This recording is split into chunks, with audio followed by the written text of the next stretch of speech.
Welcome to the OhioRAAM Show, number 286. Well,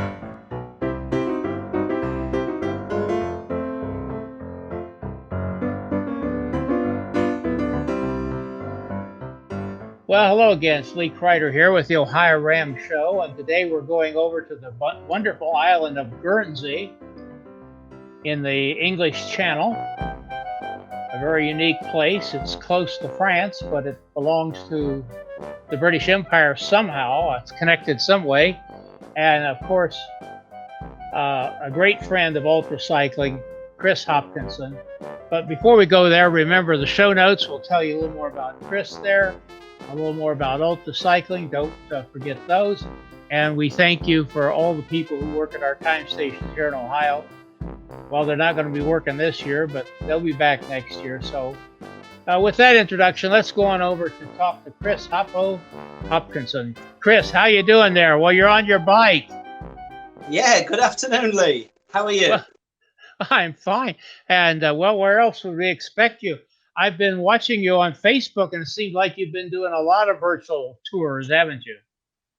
Yeah, I've spent quite a lot of time on Swift recently. Yes. So you recently moved. How long you been in on Guernsey now? It's nearly by the summer, by August, it'll be 2 years. 2 years.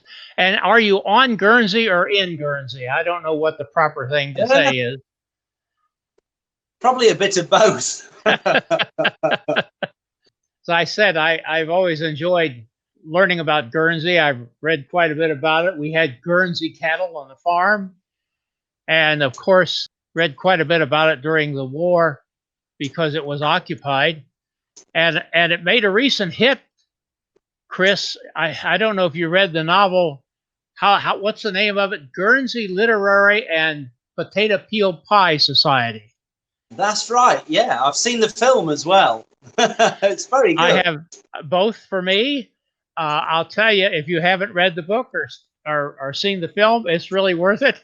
You wonder what that strange title is all about, and you'll find out pretty quickly. It's a wonderful description of life there during the war years, and this is VE Day, Chris. We're recording this on Victory in Europe Day, are we not? We certainly are, sir. And tomorrow is May the 9th, and that's Guernsey Liberation Day. Okay, because the Allied forces chose not to liberate Guernsey at D-Day, or they just let the Germans have it till the end of the war, did they not?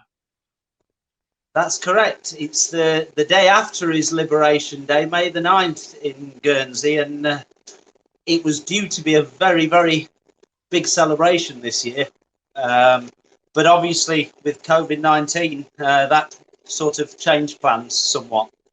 And I know that the plans in London were somewhat truncated because of this. And that's too bad because it's a very significant day. But, well, I hope we've interested you people who are watching in Guernsey. In fact, I'll put a link or two on the show notes about this very interesting and very unique place. So, Chris, I can see how you've been spending some of your time during this isolation. You've been spending a lot of time on the trainer, right? Most definitely, yes. Yeah. It's good time to get myself fit and ready to race as soon as this is all over.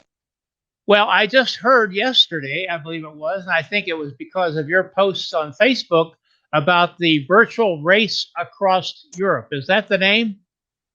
Yes, virtual race across Europe. And I think it's an excellent idea by the organisers, Joe and Laura Mearns. And it's 2,973 miles, and you can link your Strava account up to the virtual challenge, and everything you do on your Strava, either indoors or out in your allotted exercise time, will be automatically uploaded and counted as part of the mileage. Okay, so that's your plan. Of course, we're going to have a virtual RAM as well and a virtual RAW. Yeah. Will we ever ride outside again, Hoppo? That's a very good question.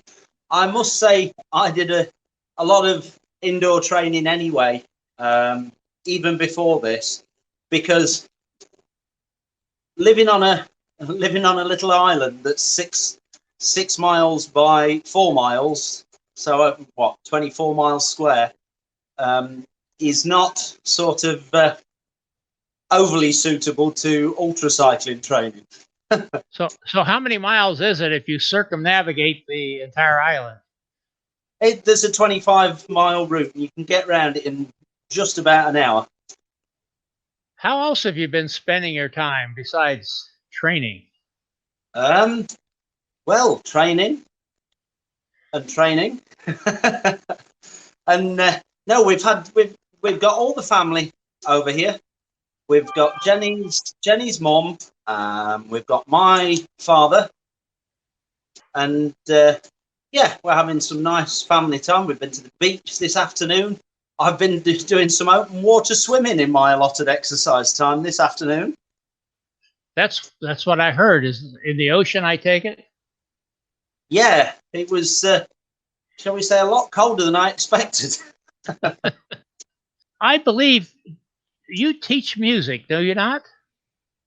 Well, I actually came out here originally for a 1-year maternity cover. I have been a music teacher for 26 years. After leaving the army, I did 10 years in the army, and then I've been teaching music for 26 years. But to stay out here, I had a choice of either going back home to teach, because obviously I'd done my maternity cover and that was over, or staying out here. And Jenny had got a job for the health and social care team, and I needed to find another job so we could stay on the island. So for the last year, I've been working as a prison officer, and that's what I'm currently doing. Has the virus been a particular problem on Guernsey, or how are you doing there? They seem to have managed it very well, far better than most places. As far as I can remember, I've not looked at the table for the last couple of days, but I believe there's only 13 deaths on the island, and now I think there are only about 13 active cases left, but they're managing it very well. Okay, I suppose, did they cut off communication with France, or have they managed it? Yeah, there's no ships, there's no boats at all. None of the ferries are going. They're not carrying people at all. And I think there are only 2 planes a day. One that goes to the UK to Southampton for essential travel, and one that goes to Alderney, another of the Channel Islands. And I think that's the only incomings and outgoings we've got from the island. So we're managing to keep a complete can on any more coming in. Here in Ohio, since you mention it, we've had a particular problem among our prisons. One of our prisons tested, I think, something like 80% positive. Wow. And because of the confinement, yeah, and the lack of isolation, it's been a particular problem. But apparently you've been able to manage that somewhat. Yeah, I think the same would have happened here and anywhere because of the confinement in prisons. But I think if you manage to stop the first one getting in, then yeah, that's always the trick, isn't it? Yeah, that's to find right. that first one. Well, Chris, we'll try to stay in touch with your virtual race across Europe. I'm not even sure how to go about covering these things, but I guess we'll learn, won't we? I can send you a good link for it. Please do. For the and leaderboard. We'll try to follow that and keep updated. Good luck. Thank you very much, sir. And I'll tell you what, if I ever get to the UK again, I plan to make a trip over to Guernsey. Oh, definitely. You'd be welcome to come pay a visit. Very good. Keep pedaling. Say hi to Jenny. Say hi to the kids. Will do. Will do. And stay healthy. And same to you, sir. It's nice to see you looking so well. Okay, get back on that trainer. Well, you're on it, but get going, okay? Cheers. Thank you very much, sir. Bye-bye. Bye-bye.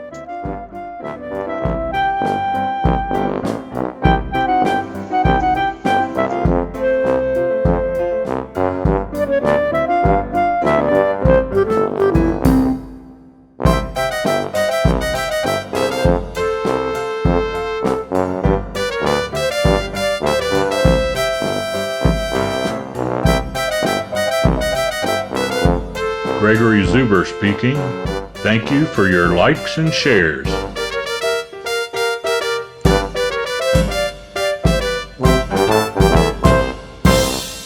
Music by Kevin MacLeod.